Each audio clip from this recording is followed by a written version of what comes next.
Or, the other thing that happened with me in the first agency was um, basically the race to the bottom phenomenon, right? Like, oh, my cousin's nephew's aunt's uncle can do it. He says he knows about inbound marketing. He can do it for cheaper or for free, and I'm like, sweet, peace, I can't lower my price at all. I'm not even making money on the money that you're paying me, right? Yep.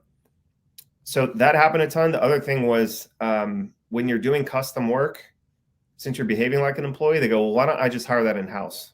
Yep. That happens all the time, right? Yep.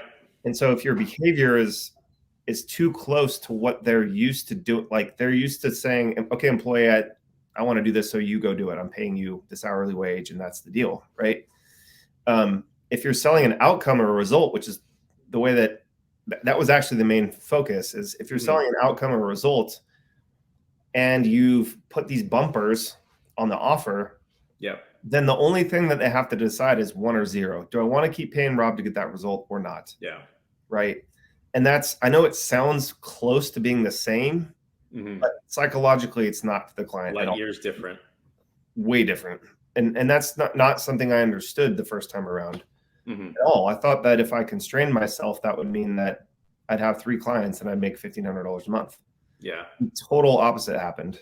Like Billy had people calling his office saying, hey, my friend signed up for your service. They made 35 grand last month from your piddly little service. Sign me up.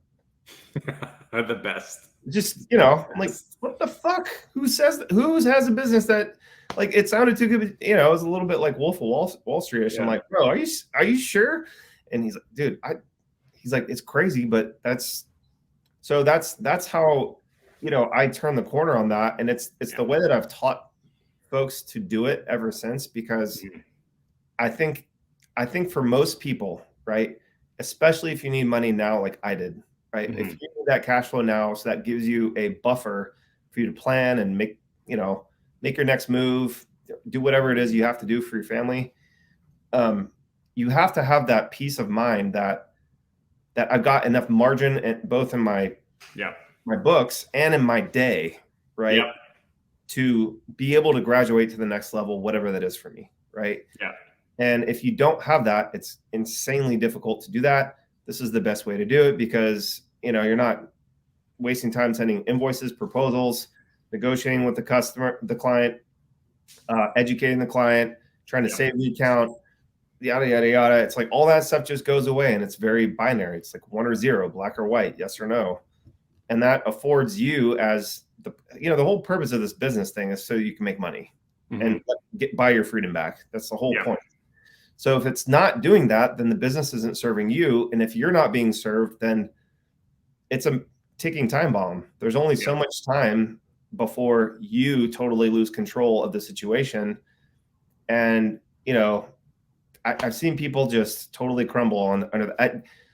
The one thing that I will give myself credit for, and it's the biggest lesson that I learned, is it's okay to throw in the towel for the right reason, right? Because I'm stubborn. I'm like, I'm not quitting. That's just like default attitude. But if you're working a model that's not working for you, or that is essentially broken, then you're just giving more of your energy into something that's just going to keep sucking and taking and not giving in return.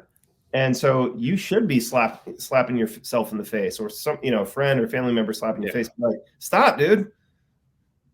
Like, what are you doing? Stop working a broken model. Yeah. It's just, it'll take way more than it gives to you. And it's supposed to be the opposite. Yeah.